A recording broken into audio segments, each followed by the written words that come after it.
और अब शुरुआत करते हैं सुबह 7 बजे की खबरों की। तो प्रधानमंत्री मोदी आज उत्तराखंड के दौरे पर आ रहे हैं। प्रधानमंत्री अल्मोड़ा के साथ पिथौरागढ़ का दौरा भी करेंगे और लगभग 4200 करोड़ रुपए की कई विकास परियोजनाओं का शिलान्यास करेंगे।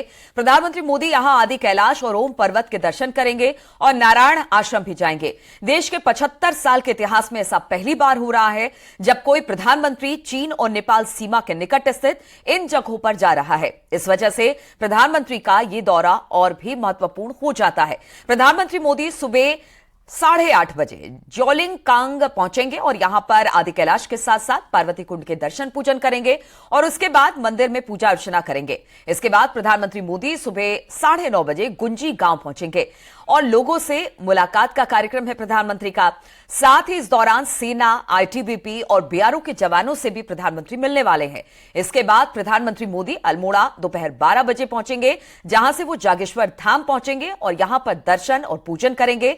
प्रधानमंत्री मोदी दोपहर 2:30 बजे पिथौरागढ़ पहुंचने वाले हैं। प्रधानमंत्री के दौरे से ठीक पहले सोर घाटी में भव्य तरीके से सजाया गया है। प्रधानमंत्री के आने से पहले ही पिथौरागढ़ प्रधानमंत्री के स्वागत के लिए बेताब दिखाई दे रहा है। पिथौरागढ़ की सड़कों पर उत्तराखंडी लोक संस्कृति के रंग बिखर चुके हैं।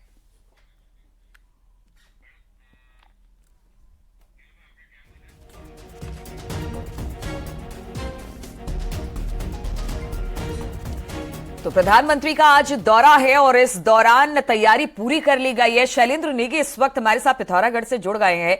आप शैलेंद्र, हम देख रहे थे प्रधानमंत्री के दौरे से पहले किस तरह की तैयारी थी और आज तो प्रधानमंत्री के आगमन का दिन है।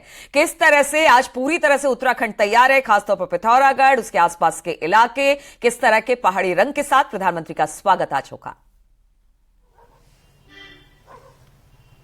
देखिए, जरूर प्रधानमंत्री नरेंद्र मोदी के स्वागत को पिथौरागढ़ बेताब है और ये सोर घाटी कहलाती है।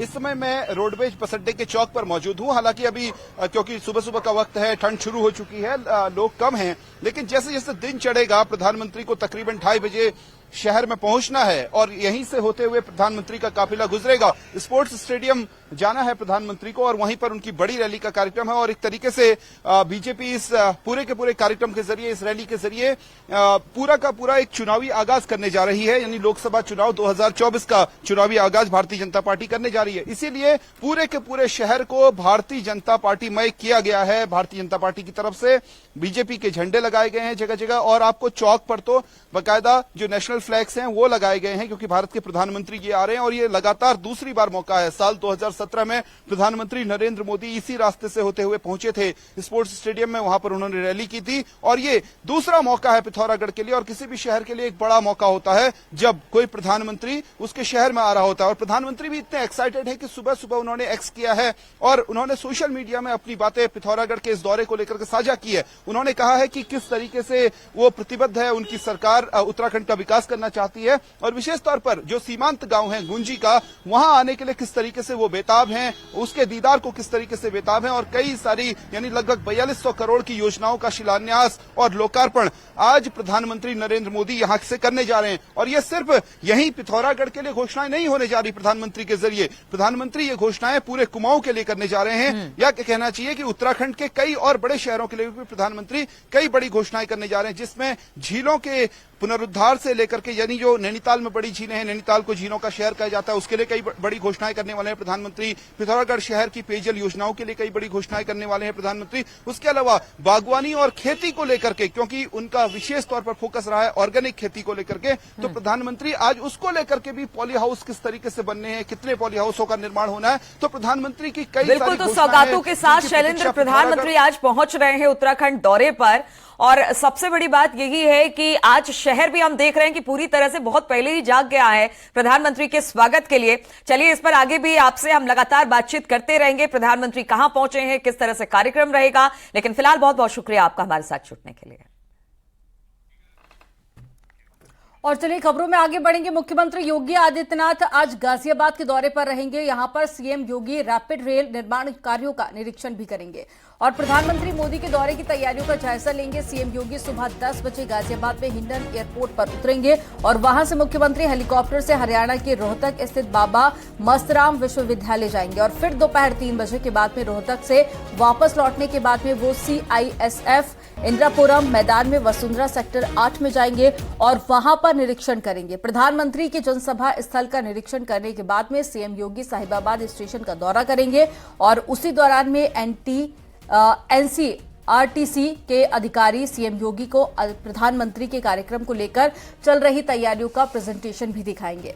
बताया जा रहा है कि सीएम योगी रैपिड ट्रेन से साहिबाबाद से दुहाई तक जा सकते हैं। दरअसल प्रधानमंत्री मोदी 16 अक्टूबर को साहिबाबाद स्टेशन से रैपिड रेल का उद्घाटन करेंगे और इसके बाद में सीएम योगी हिंडन एयरपोर्ट से लखनऊ के लिए रवाना हो जाएंगे।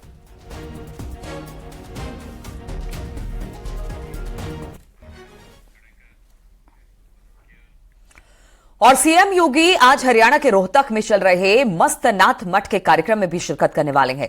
यह कार्यक्रम 11 अक्टूबर को शुरू हुआ था। इस कार्यक्रम में सीएम योगी के अलावा आरएसएस प्रमुख मोहन भागवत और बाबा रामदेव भी शिरकत करने वाले हैं।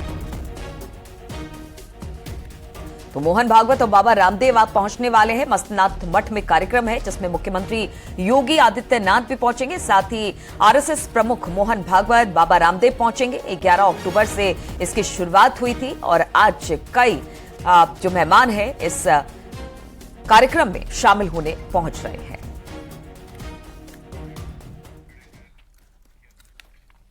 सीएम योगी ने सनातन के विरोधियों को करारा जवाब दिया है। उन्होंने कहा कि सनातन ने सबके कल्याण की बात कही और किसी भी कालखंड में किसी भी धर्म का विरोध नहीं किया। सीएम योगी ने कहा कि सनातन धर्म में हमेशा मदद के काम किए गए हैं।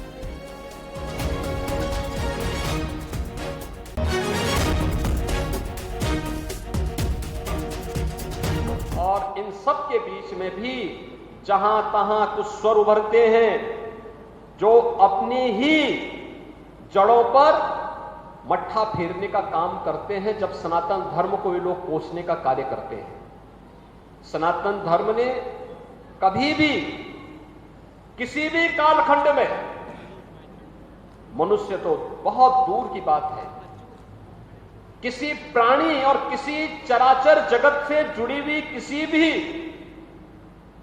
ऐसे व्यक्ति का, ऐसे जीव का, ऐसे जंतु का, ऐसी वस्तु का विरोध नहीं किया, जिसके कारण कहीं भी इस चराचर जगत का हित जुड़ा हुआ हो। उसने तो सबके कल्याण की बात की, सबके समुन्नत की बात की, सबके उत्थान की बात की, उसके उत्कर्ष की बात की। और दुनिया की कोई ऐसी जाति, मत और मजहब नहीं जिसको उसकी विपत्ति के समय सनातन धर्म ने शरण और संरक्षण न दिया हो। कोई ऐसी जाति और धर्म नहीं दुनिया का जिसको उसके संकट के समय सनातन धर्म ने उसको सुरक्षा न दी हो, उसको संरक्षण न दिया हो।